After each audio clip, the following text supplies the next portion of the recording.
سایەی هێزی پێشمەرگەی باز و ئاسرین هاتە بەرداری ئازادی بۆ سەربەستیژین میلەتی کوردیش وەگەلان دەیش بە ئامان لە سایەی قوربانیدان و قەباتی خوێنین چەندی منداڵی و گەنج و لاوپیر بە مەرجی بەخشین نەباڵ و شەستیر مۆژدە بێ سڵاو لەو شەهیدانە ئەمڕۆ ئازادە ئەو کوردستانە مۆژدە بێ سڵاو لەو شەهیدانە ئەمڕۆ ئازادە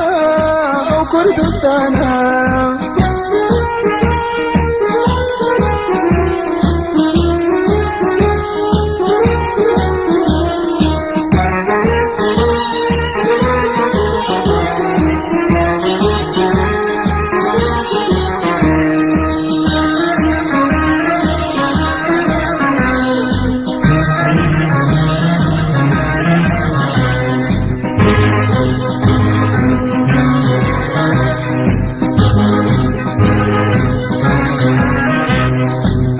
دەکی شەهید هەستە خوێنەی ڕۆڵەی تۆ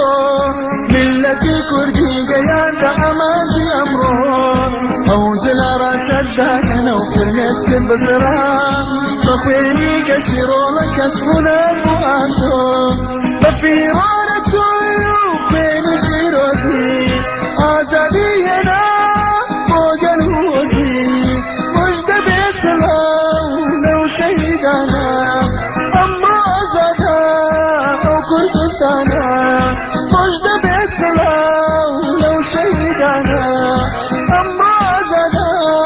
ئەو کوردستانە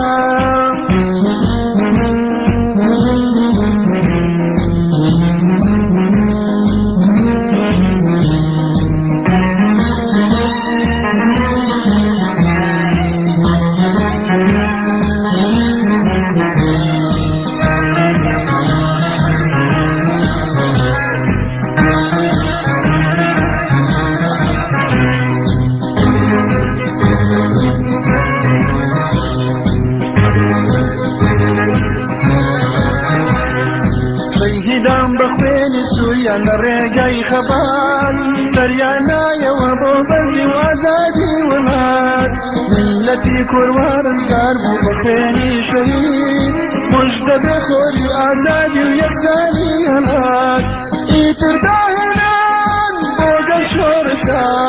نۆرەی هونەر و هەوڵ و کۆششە موژدە بێ سڵاو لەو شەهیدانە کوردستانە موژدە بێ سڵاو لەو شەهیدانە وارزگاری بوو ئەو کوردستانە